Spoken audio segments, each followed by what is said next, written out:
Welcome back. मेरा एक दोस्त है जिसके फादर न्यूक्लियर पावर प्लांट में काम करते हैं। उसने मुझे एक बात बताई कि भले ही दुनिया डिजिटल की तरफ चली गई है, लेकिन न्यूक्लियर पावर प्लांट्स आज भी मैनुअल और पुरानी टेक्नोलॉजी यूज़ करते हैं, जिसमें हाथ से चीज़ों को इधर उधर करना पड़ता है। तो मैंने पूछा कि भाई ऐसा क्यों?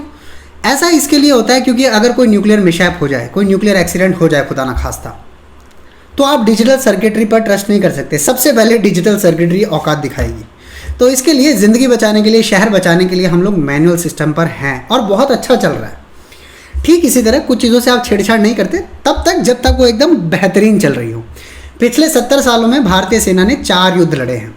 पाकिस्तान के साथ चारों जीते हैं, चाइना के साथ नहीं जीत पाए 62 का युद्ध, लेकिन हम वहाँ भी जीत जाते अगर हम अपनी इंडियन एयरफोर्स को डिप्लॉय कर देते। इंडियन एयरफोर्स डिप्लॉय नहीं हुई क्योंकि उस समय खतरा था कि जो हमारे वायुसेना के विमान हैं वो अंतर्राष्ट्रीय बॉर्डर क्रॉस करके पाकिस्तान में, चाइना में चले जाते, जो कि उस समय हमारे इंटरनेशनल रिलेशंस अनुमति नहीं देते थे। ठीक इसी परिप्रेक्ष्य में आप एक बात और समझिए कि भले ही भारत के पास बोफोर्स तोप हो, MiG-21 हो या अत्याधुनिक सुखोई, जितने भी पॉसिबल हमारे पास एयरफोर्स के प्लेन्स थे होने के बावजूद, हमारे पास अत्याधुनिक टैंक्स होने के बावजूद भी, जब टाइगर हिल्स का सवाल आता है तो कैप्टन विक्रम बत्रा को अपने लड़कों के साथ सर के बल चढ़ाई पर चढ़ना पड़ता है, खड़ी चढ़ाई पर चढ़ना पड़ता है, ये जानते हुए कि ऊपर से गोली आएगी, सीधी सिर में लगेगी, मौत तय है। फिर भी भारतीय सेना के लड़के चढ़ जाते हैं, चोटी जीतते हैं और वहाँ से अनाउंस करते हैं ये दिल मांगे मोर। आज एक नया अनाउंसमेंट हुआ है। अनाउंसमेंट ये कहता है कि अब भारतीय सेना में 4 साल के लिए लड़के रिक्रूट किए जाएंगे।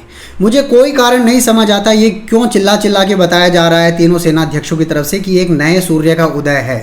भारतीय सेना के आसमान में एक नया सितारा उभर आया है इस स्कीम के साथ, जिसका नाम अग्निवीर रखा गया है।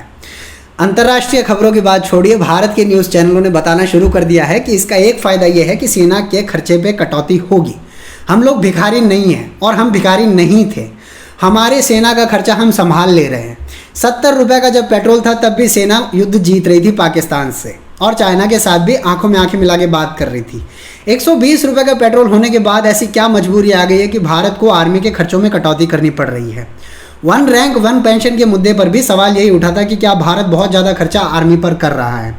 ये सही बात है कि आर्मी ने पैसा बचाकर, भारत ने पैसा बचाकर शायद S-400 खरीद लिया, राफेल खरीद लिया, लेकिन जिस काम को, जिस युद्ध को, जिस वेपनरी को चलाने के लिए 7-8 साल का एक्सपीरियंस लग जाता है बड़े आर्मी वाले एक्सपर्ट्स के अनुसार, युद्ध की स्ट्रैटेजी समझने में, कॉम्बैट के अंदर की निटी गिटी समझने में जितना समय लग जाता है, उतने में तो आप लड़कों को रिक्रूट करके रिटायर कर देंगे।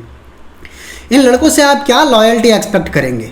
आज सोशल मीडिया के ज़माने में हर दूसरे दिन अखबार में खबर आती है कि सोशल मीडिया के ज़रिए फ्रेंडशिप करके लड़की ने हनी ट्रैप करके खुफिया जानकारी में फंसाया सेना के अधिकारियों को। ये वो अधिकारी हैं जो कमीशन्ड है, ये वो अधिकारी है जो जूनियर कमीशन्ड ऑफिसर पद पर तैनात है, ये वो अधिकारी हैं जिनका जीना मरना इसी देश के अंदर है। परिवार का पता है भारतीय सेना को, पारिवारिक दृष्टिकोण, पूरे पृष्ठभूमि का पता है, उसके बाद भी हनी ट्रैप में फंस जा रहे हैं लड़के। तो क्या गारंटी है कि 4 साल की सेना के लिए एक माइंडसेट बनाकर आने वाले लड़के भारत को अपना कम से कम लॉयल्टी के लेवल पर, इंटीग्रिटी के लेवल पर 100% दे पाएंगे? युद्ध की तो बात ही नहीं है। और जहाँ तक युद्ध की बात है, आप भारत के नक्शे को देखिए। श्रीलंका के सामने चेन्नई वाले पार्ट पे अगर आप बाजू में देखेंगे तो श्रीलंका है। भारत से अड़ते हुए इलाके में ही हम्बनतोता पोर्ट है, जिसको चाइना ने धोखे से श्रीलंका से हथिया लिया है। आप सोच के देखिए, जिस चाइना के लिए भारत के दक्षिणी छोर तक पहुंचना चाइना के मेनलैंड से विमान उड़ाकर मुश्किल था, क्या भारत का पूरा दक्षिणी छोर अब चाइना के कंट्रोल में तो नहीं कह सकते, लेकिन क्या एरिया, मतलब उसके अंदर नहीं आ गया है, जद के अंदर नहीं आ गया है, रेंज के अंदर नहीं आ गया है? क्या चाइना श्रीलंका की ज़मीन का इस्तेमाल करके भारत के दक्षिणी एरिया को रेंज में इस्तेमाल नहीं करेगा? क्या उत्तर प्रदेश और बिहार के साथ सीमा शेयर करने वाले नेपाल के साथ जब भारत ने लड़ाई स्टार्ट की, जो कि नेपाल ने स्टार्ट की, लेकिन हमने उस लड़ाई को हवा दी, जिसकी वजह से नेपाल थोड़ा सा चाइना की तरफ झुक गया। अगर नेपाल से चाइना रिक्वेस्ट करेगा कि मुझे आपकी लैंड यूज़ करनी है, ज़मीन यूज़ करनी है भारत के अगेंस्ट इन्फेंट्री कॉम्बैट में, तो क्या भारत इसके लिए तैयार है, इस फ्रंट के लिए? ठीक इसी तरह पूरे पाकिस्तान बॉर्डर, राजस्थान गुजरात वाले इलाके से लेकर जम्मू कश्मीर तक अगर आप चले जाएं, तो क्या भारत इस फ्रंट पे भी पूरी तरह से लड़ाई करने के लिए तैयार है? आप एक्स्ट्रा ऑर्डिनरी एडवांस वेपनरी ले सकते हैं, मशीनरी खरीद सकते हैं, लेकिन उनको चलाने के लिए लड़के चाहिए। वो लड़के, अगर आप ये सोच रहे हैं कि 30,000 में जान देने के लिए लड़के आपको मिल जाएंगे, तो शायद कुछ भारत माँ के सपूत ऐसे हों जो अपनी ज़िंदगी देने को तैयार भी हो जाएं। लेकिन उसके बेस पर 2.5 फ्रंट का वॉर लड़ना, 2.5 फ्रंट का वॉर लड़ना क्या भारत अफोर्ड कर सकता है? एक बात कही जाती है आर्मी के हलकों में, आर्टिलरी कॉन्कर्स, इन्फेंट्री कैप्चर्स। आप मशीन से, वेपनरी से, टैंक से, मिसाइल से, जेट से किसी चीज़ को तबाह कर सकते हैं, लेकिन उस ज़मीन पर जाकर भारत का झंडा गाड़ने के लिए आपको इन्फेंट्री की ज़रूरत पड़ेगी, और ये इन्फेंट्री आपको तैयार करनी पड़ती है। ये इन्फेंट्री आप 4 साल में तैयार नहीं कर पाएंगे, भले ही इसके लिए आपको सारे न्यूज़ चैनल कुछ भी बता रहे हों, ये एक फेल्ड कंसेप्ट होगा। इस समय भारत को अपने पिछले 70 साल के, 80 साल के, 5000 साल के इतिहास को भूल जाइए। इस समय इंडिया को अपनी आर्मी को सबसे ज़्यादा मजबूत करने की ज़रूरत है।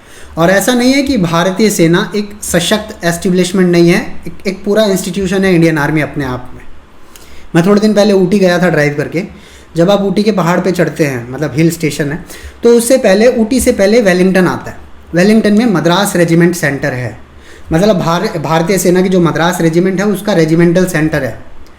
आप उस एरिया से, वहाँ से सिविलियंस जा सकते हैं ड्राइव करके, पूरा कट, मतलब ऊटी के मेन रोड में आता है वो। आप अगर वहाँ से खाली गुजर जाएं तो आपको पता चलेगा भारतीय सेना कितनी सशक्त है और भारतीय सेना किस लेवल पर खेलती है।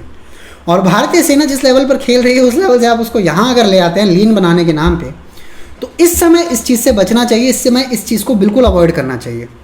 और फिर मैं कुछ व्यूअर्स को शायद लग रहा होगा कि मैं हर चीज़ पर एक्सपर्ट कैसे हो सकता हूँ, ये कॉमन सेंस है, ठीक है। और अगर आप इस पर न्यूज़ चैनल के बताए हुए ओपिनियन, चीज़ों से ओपिनियन बना रहे हैं ना, तो आप अपने दिमाग को, अपने ऑब्जर्वेशन को थोड़ा ब्रॉड कीजिए।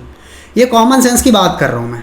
और भारत में तो चलो ये बातें खुलेआम हो जाती है क्योंकि भारत है। काफ़ी लोग कहते हैं कि भारत में ये परेशानी, भारत में तो बात हो जाती है। ये बात अगर पाकिस्तान में की होती ना, एस्टेब्लिशमेंट के अगेंस्ट, 3 घंटे के अंदर अंदर प्रधानमंत्री हट गया होता और 3.5 घंटे के अंदर अंदर राष्ट्रपति हट गया होता और 3.25 घंटे में मेरे अजीज़ हमवतनों आ गया होता उनके नेशनल PTV के ऊपर। तो भारत को भारत भी रहने दो। और हर चीज़ के अंदर, मतलब लीन बनाएंगे, बैटर बनाएंगे, कुछ चीज़ें बैटर हैं ऑलरेडी, आप उनको मत छेड़ो। बैटर बना सकते हो, एफिशिएंट बना सकते हो, बट ये ऑलरेडी काम कर रही है यार, इसको मत छेड़ो आप। जय हिंद।